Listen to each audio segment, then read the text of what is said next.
It's time for Drummer Nation.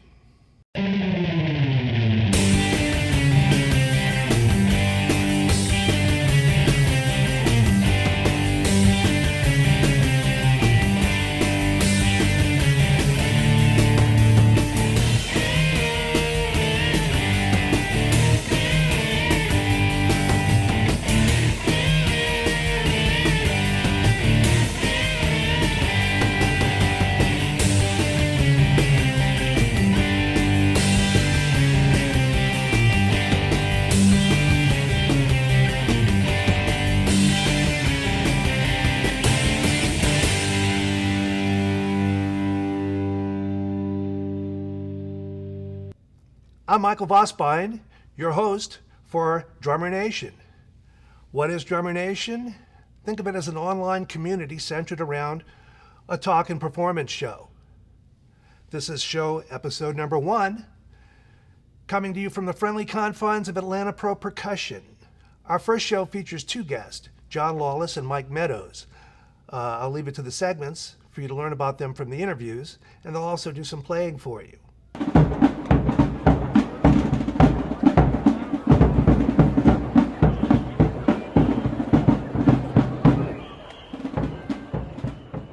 Well, my first guest on the Drummer Nation show is an old pal of mine. His name is John Lawless, a.k.a. Flawless Lawless. Don't go there. Thank you for being my first guest. My pleasure. You and I go way back. Way back. But let's go back to the beginning for you. Okay. Well, first we have a little summary, let's say. You were from Atlanta. I am from Atlanta. You grew up here. You went to school at Georgia State under the great Jack Bell. I did indeed. Who's produced numerous wonderful percussionists. A bunch of us out there. Yeah. And then professionally, you do everything in town. What do you do? Well, currently I'm still principal timpanist with the Atlanta Opera. Sub a lot with Atlanta Symphony. Play principal timpani Georgia Symphony. A lot of other stuff around. Columbus Symphony. And how about the percussion trio? Percussion trio still active. We are 34 years now playing school shows. Have one tomorrow morning. The Atlanta Percussion Trio? Yep, you played with us. An institution. Well, we'll get to that. I tell you a little story. The first time I think I met you was on a gig together we did with the Ritz-Carlton Orchestra at a 4th of July concert at Lenox Square. And it was a full-blown chorus, full-blown orchestra. You were playing timpani back there, and I was playing drum set. They estimate 250,000 people in the audience. It was a crowd. No pressure. On TV and everything. But I got to tell you, I looked back there and I saw you, and I didn't even know you, and there was an energy coming from you that I said, man, I got to match this cat. and then morph that into working with you with the Atlanta Percussion Trio, where we would have an 8 o'clock a.m. start 40 miles away. Both of us had gigs the night before. I'd be up at the crack of dawn, get there at 7, and find you. We're already there, your stuff is set up, and you're bright-eyed and bush, hey man, how you doing? Can I help you set up? Need some help? We're right in here. Some folks can do mornings, some folks can't, But you do nights too. I do nights too. I'm a weirdo. Well, I mean, drummers are known for their unbridled energy, but you set the bar. Thanks. That I can only aspire to. Beyond that, we have worked together quite a bit. In the Atlanta Percussion Trio, we've done some other things together, big bands and this and that. So thank you. And we've left out that you are now the president of Georgia Percussive Art Society chapter. I am. And who'd you beat out for that? I don't know. A couple of people. I might have run. I'm glad you won. The better man got it. Stop. So let's go back and talk about, you came up in the high school scene here? I did. Playing drums? Where'd you go? Well, I started playing percussion before then. I was very fortunate. Fulton County back then, I was in an honor band at 3rd grade. No chance for that these days, unfortunately. Started taking private lessons pretty early on from a guy named Tommy McGarity. Was a student at Jacksonville State University. I remember Tommy McGarry. Do you really? I worked with him at Six Flags. Bam. In the Oh, band yes, you did. In 73 or 4. Okay. So this is a weird Good connection, guy. but Tommy took me up through a lot of books, and one day in a lesson, I was still quite young, he looked at me and he said, well, hotshot, that's about as far as I can take you. And I was like, sir? And he said, no, you need to get with Jack Bell. And I got cold chills. I thought, are you sure? And how old were you? I don't know, 5th grade maybe. Yeah. And he said, I'm sure. Get on his waiting list. If he doesn't have room for you, you need to do that. And there was the turn. Well, that's one of them, yeah. And for people who don't know, Jack Bell was the principal percussionist in the Atlanta Symphony for decades. 39 years? Finally retired and has a legion of wonderful drummers who came under his tutelage. And percussionists. You know the difference between a drummer and a percussionist? You're going to tell me. That's a couple $100 a week. Yeah. Which way? I don't know. Just giving you a hard time. So Jack had room in about a month. We got the call. And then I studied with him straight through. And into college, decided I was not through learning from him. So didn't even consider anywhere else. I had other offers and decided Georgia State was you had Jack. where I needed to go, right? Yeah. As a result of that move, started subbing with Atlanta Symphony at 17 years of age. So, I finished high school a little bit early, not because I was smart, because my birthday fell where it fell, and I entered school when I entered it. But nonetheless, I was literally in college at 17, and I was one of those guys too. oh, were you? I College took the at audition 17. for sub for the Atlanta Symphony on a whim because Jack said you should take the audition. I said, you think so? All these, you think so's? And he said, I do. So in the trap room at Atlanta Symphony Hall, they set up a xylophone, a bass drum, a snare drum, various other things, and I played excerpts. And they said, thanks. A week later, I got a call to play. So it happened immediately. And what was that, 1970? You're still a puppy. 8, and I'm still doing it. So 56 now. I've had a long, odd career. But started with them. very young. You must Started have been great at a young age. That's I'm on terrific. 56 for their recordings. I counted one day because Really? I was curious. Yeah, pretty fun. Excellent. So when were you a founding member of the Atlanta Percussion Trio? Indeed. Tell us what that is. Well, Scott Douglas, Another great myself, percussionist. yeah, good buddy forever. Came out of Georgia State as well in Jack Bell's studio. I went to high school with Scott. Yes, you did. That's right. And now Karen Hunt is in our trio. Went to high school with Karen. She was in from the second year. The first year was a gentleman named Steve Hemphill, and he only left the trio after 1 year because he went down to get his doctorate at Florida State. Now he's out in Arizona, turning the world on its ear. But tell us what it is. What do you guys Percussion do? trio. So initially through young audiences, and they would put groups into schools, educational programs for children. We beat out other groups to be the percussion group that they took into their domain the first year, which was probably 82, I think. And it's just a huge story of success. It's never one of those gigs. We've both had them where you leave the gig and you think, oh my gosh, I've got to get a bath. I mean, this, as you know, having done several, percussion trios, when you hand a kid a tambourine and you see the eyes, it's all magic. Well, like it ought that's to where I be. wanted to go with this. So the Percussion Trio does programs for kids in schools that are tied into the curriculum that cover instruments from all over the world. And part of the thing about Drummer Nation is that every society in the world has percussion instruments. And if you pick up a drum, a mallet, a stick, whatever it is, you're in the hippest club in the world because you're a drummer. Everyone would think that, of course. So that's what this is all based on. And the fact that we've all had some wonderful teachers, but we learn so much from each other, from our peers. That's kind of the basis of Drummer Nation. But the Percussion Trio, you would do pieces from every continent, right? Interesting in that when we started the trio, we did music that was written. Very quickly we realized that this is not catered to what we do. So we compose everything now or improvise everything. And it's been that way for a while. We have 11 different shows, some science and math, some world music, some just on steel drums. Many of those you've played. I played dozens of them, subbing for you or somebody else, it's and all I always custom. loved them. And the kids love them Right. because they're always, especially because they're always interactive segments. That's the big part of our So of you our may gig. bring hundreds of instruments. You may have 50 kids having a parade or something while you go to Brazil. Exactly. One of our shows, the holiday show that we do, we counted we used 175 volunteers in the course of the show.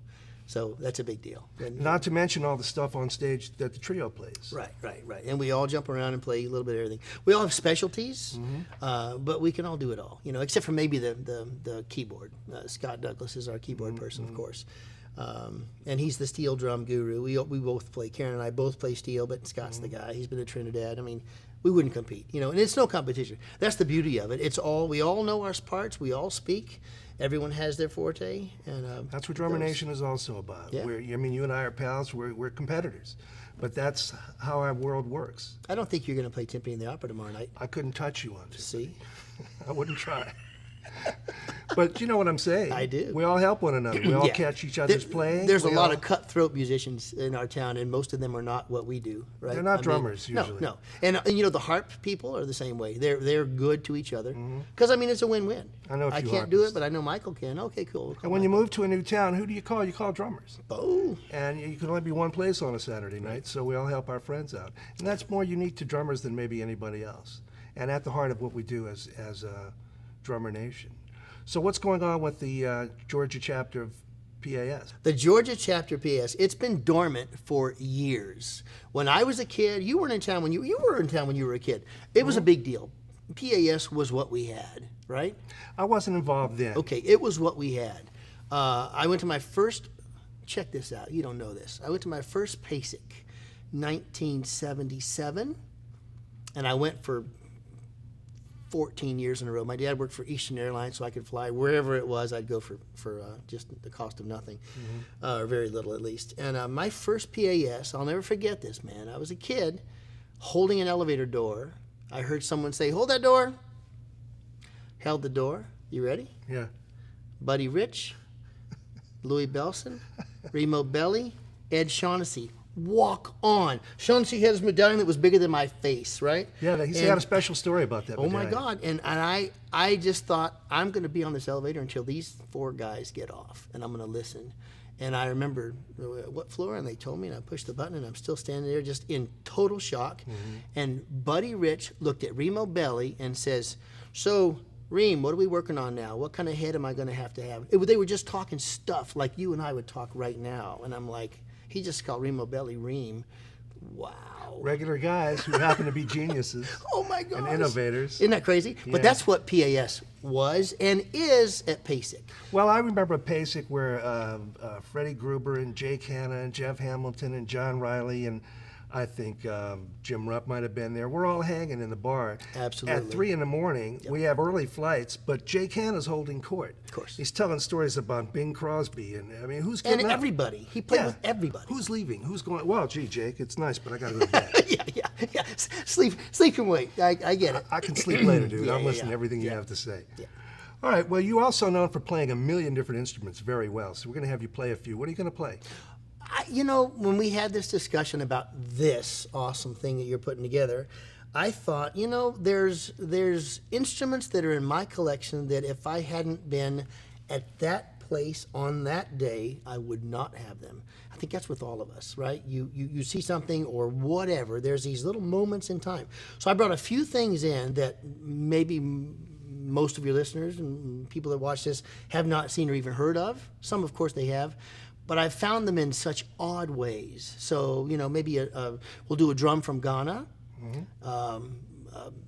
100% crystal bowl that I found that was a vase for a plant, a didgeridoo from Australia that's one of a kind, literally, maybe some spoons from Ireland, Cool. stuff like that. Whatever you want. Now, you also rip some incredible snare drum, and you play drum set, too. Hey, thanks. Thank you for being guest number 1 on the show. Very honored. And I hope we share the bandstand again sometime soon. I don't doubt it's happening. Great success with PAS. Thanks, man. Thanks, buddy. Yeah. So when asked to come do this presentation and talk about my percussion world, the odd things came about. This has been in my life for 25 years or so. My awesome wife now, girlfriend then. We saw it at a shop and played it. I instantly thought I should have that one day. That year for Christmas, I had a big box under the tree, and it was this. So this is the sound of this one.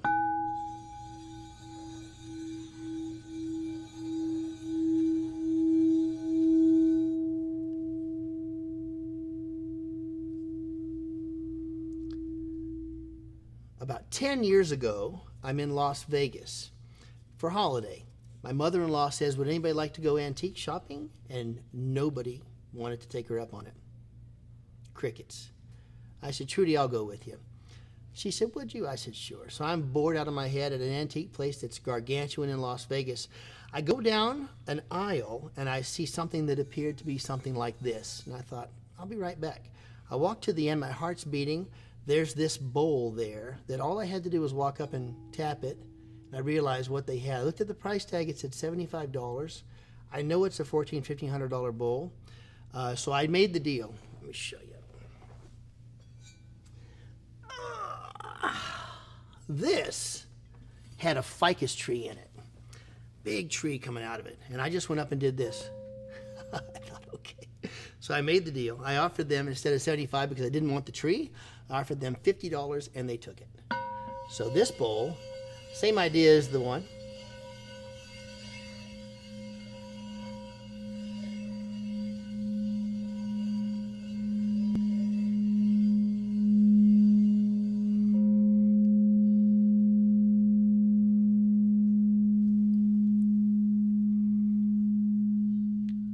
It cost me $150 to get it home safely, but well worth it. Just one of the many things that you don't know where you're going to find your next item you can't possibly live without. All right, so while we're on the antique store phase, probably 30 years ago now, I'm in an antique store off of Peachtree Industrial, Peachtree Industrial, and I see this awesome lampshade on top of one of those kind of a crystal lamp thing, really high up. It had a tag on that said lamp with shade, $40. And I realized it was not a lampshade at all. So I talked to the gal. I said, I don't really need the lamp. I have one just like that at home, but I have a busted shade. Is there any way I could get just the shade? She said, well, I hate to separate the two. And I'm thinking, they're not together. So she let me have this for $20. And what I have here is a bendir from Northern Africa. It's got the snares, or what we would call snares there. This is one of those awesome drums. Beautiful workmanship. But you play it up.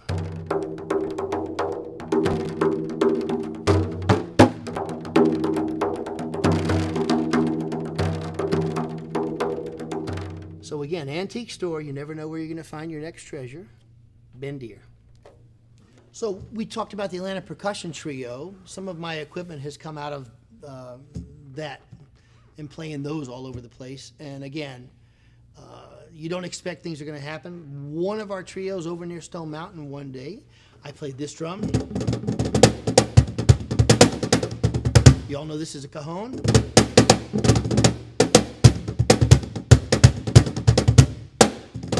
After the show, this teacher came up and said, I'd like to have a word with you. And I said, absolutely. And afterwards, she said, I've got a friend that just spent a couple years in Ghana, and I think you'd like to meet him. So I did meet him. He went over as a photographer, came back as a percussionist, a drummer. And in the course of us talking at a restaurant, I'm speaking about this drum, the cajon. He's talking about another drum altogether. And as we started sharing ideas, he tells me there's a drum there with a skin head that you sit on. And when I inquired about that drum, he said, well, I brought two home. I could show you. I said, sure. Went to his house, and there were two drums. And the first thing he did was take off his shoes. So I thought maybe those were house rules. So, of course, I took my shoes off. And we sat across from each other on this drum. All the while, I thought he was talking about the cajon. He was talking about this drum called a gome. From Ghana, I had never heard of one before. I've been playing percussion, as we talked, since third grade.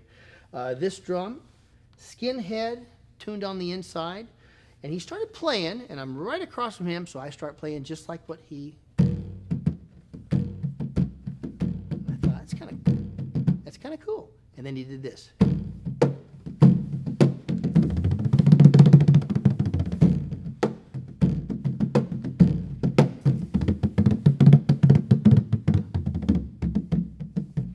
Became a lot cooler.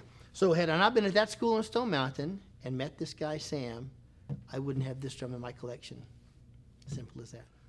So my mother-in-law goes to Australia about 22 years ago now, and I asked her as we put her on the plane to see if she could find me something interesting from Australia. Little did I know she was really looking for something interesting. She knew I played didgeridoo with the percussion trio. Up to that point, they were all fairly inexpensive. When we picked her up from the airport after her journey, she said she found something very amazing that she had to ship. This came by boat. 3.5 months later, I get a knock on the door, and this beautiful instrument had arrived from Australia. It took my breath away. This is an authentic didgeridoo from the arid region of the outback. You can tell by the coloring, I understand. Made from bloodwood, very heavy, made by termites. Not the painting, obviously, but the inside is channeled out from termites. It's a beautiful, beautiful instrument signed by the artist whom she met Duck-billed platypus, and there's the signature. I don't know if you can see it right down here. A low A. I have about a dozen didgeridoos. This is the hardest one to play because it's the lowest. I'll have to get some air into it, and then I'll show you how it sounds.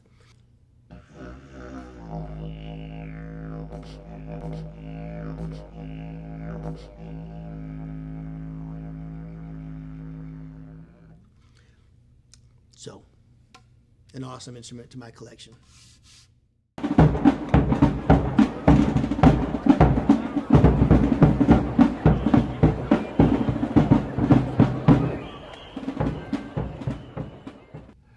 Today's guest on Drummer Nation is Mike Meadows. Mike is a native Atlantan who now makes his home in Austin, Texas. We're going to talk to him about all manner of things that he's involved in. And welcome to the show. Hey, great to be here. Always a pleasure to see you. Definitely. Now, you're from Atlanta, but you make your home in Austin. That is correct. What moved you there? I'm thinking it's either a girl or a gig. No, I moved to Austin at a time I was living in Boston. I'd spent some time at Berklee College of Music, and I was tired of the cold weather. I needed to find some place in a more southern climate, and That actually had a music scene. yeah, and that I enjoyed coming home to, because I was on the road so much. I wanted to find a place that just really felt comfortable to me, and Austin was great. So I moved there, and the airport there is super convenient. It's real small, but it's easy to get to either coast, and your time difference isn't that big as far as jet lag and stuff like that goes. Little things that you think about. The logistics that can be so Yeah. important. But how about the music scene itself? What have you found there?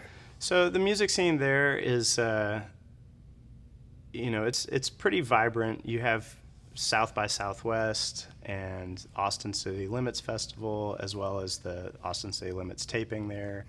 C3 Events is based there. So there's a lot of music happening in Austin, but everything also comes through Austin. So there's a lot of different influences. You don't see as much jazz, perhaps, but there is a lot of, the songwriter stuff, backbeat music, I would call it, electronic stuff, healthy Latin scene. There's some Afro-pop things happening around town, too. I think of it as having a lot of singer-songwriter activity there.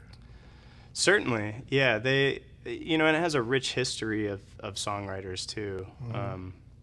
People like Townes Van Zandt that were really instrumental in the scene. The Flatlanders kind of all came down from Lubbock and really made their name in Austin. That's Jimmy Dale Gilmore, Joe Ely, and Butch Hancock. And they were big influences on a lot of people.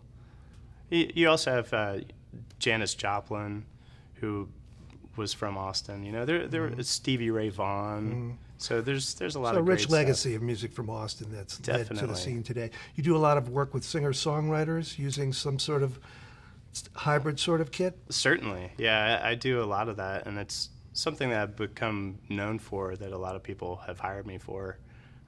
Hayes Carl, who I tour with regularly.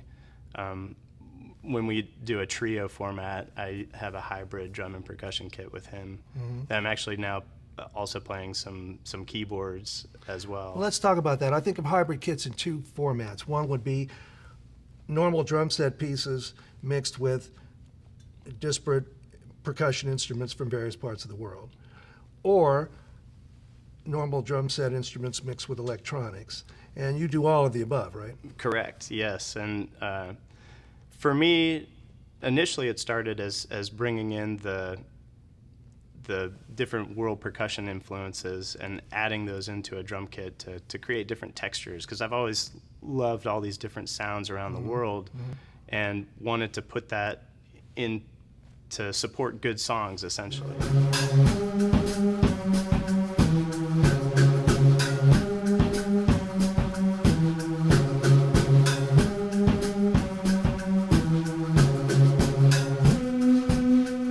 I've also been into, since I was in high school, I had an Alesis D4, and I had some LP spikes, and I would put those up on my drum kit and trigger different sounds with those.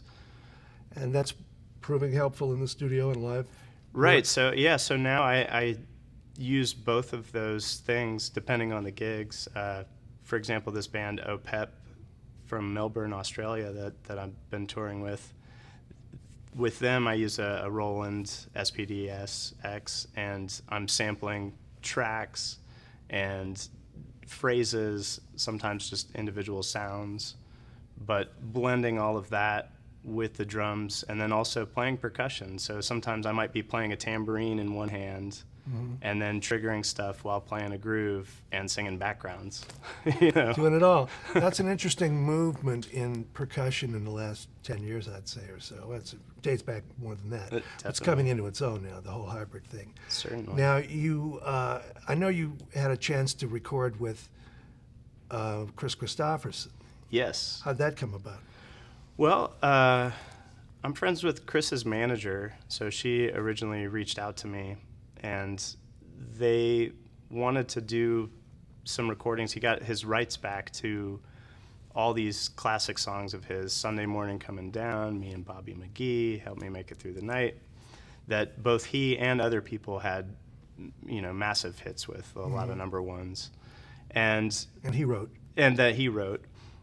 And so he's getting older, and he's it's been publicized that he has dementia, and so they wanted to go and try to capture some of these songs in a live, really sort of organic format before he's not able to be in the studio anymore. So it may well have been his last album. Quite possibly, yeah. Hope not. But, Yeah. in any event, it's something you'll remember your whole life. Definitely, yeah. And we did, somewhere between 20 and 30 songs with him, so it was pretty amazing. And Sheryl Crow came in and did a duet with him as well, which was fun, I'll bet. Yeah. Hanging with August Company. Speaking of companies, you have a company, Swan Percussion, you're a partner in. Yes. And they make many of these different types of instruments too. Tell us about them. Yeah, Swan Percussion started 2009. My friend Eric Holland and I created this drum, the Black Swan, that was initially I just wanted one for myself, but I had a bunch of friends who were really interested in it. So we got the patents and the trademarks and started a company. That started to get some buzz. So Got quite a lot of buzz. Yeah, it really kind of took off, which was cool. And then from that, I had a lot of other ideas, so we started designing different cajones and shakers and other sort of hybrid instruments that were really just designs that, from my experience on the road and in the studio, were things that I wanted to see exist that weren't currently on the marketplace. And hybrid in the sense that you may have bongos made of wood Correct. without a head. Yeah. Non-traditional, but very interesting instruments. What's next for you? Got a lot of touring coming up, a lot of studio work whenever I'm not touring. I'm getting ready to do another sample pack of different sounds from things that I've collected around the world in Africa and other places. Well, we should mention you have a sample pack that was released several months ago for F Expansion as an add-on library for the Swan instruments, with instrument samples and groove samples and some of the crescent cymbals. It's doing very well. So you've got your feet in all worlds of the electronic, hybrid, drumming, African, global beat, all manner of things. Yeah, it's Keeps fun. a man working, doesn't it? Keeps me out of trouble, that's for sure. Well, thanks for coming by. You're welcome anytime, and Certainly. keep us in the loop with what's up. Awesome. Always a pleasure. Same here. Airplane mode, key to all recording situations. Always remember airplane mode. Okay, so I'm gonna do just a few different random things here. We kind of cobbled some stuff together today. This is sort of an impromptu thing. I was in town visiting my folks, just hanging out, and Michael and I got to talking and decided to come down and share some information and do a few little grooves. So I'm just gonna play some things. This will be some hybrid percussion drum concepts and ideas.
All right, so sometimes I'll get hired to do a tour that I wasn't necessarily the drummer on the record, or maybe I was the drummer on the record, and there's different drum and percussion parts that are there, and you can cover some of that stuff with electronic stuff, which I do sometimes through sampling different pads.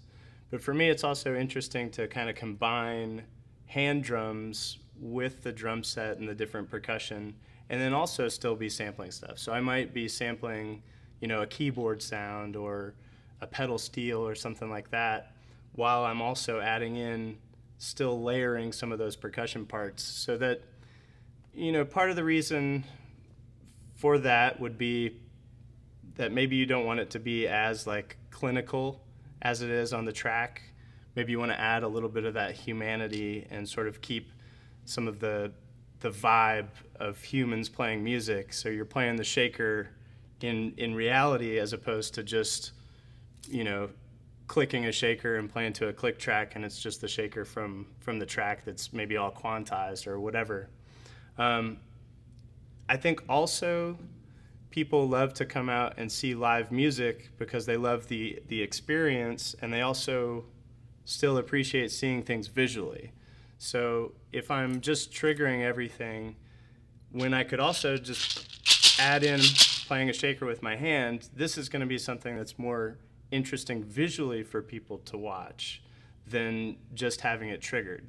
So I like to add some of this hybrid stuff for both those reasons, to be able to add some feel and humanity to the situation, and then also for the visual aspects, because I think you got to do things that set you apart from everybody else, because there's so many people doing what we do. So I'm just going to play around with some different grooves, add in some hand percussion through this tambourine on top of the hi-hat, and you can really take this and just create a full sound of kit and percussion together. So here we go.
Okay, that wraps up episode number 1. Hope you enjoyed it.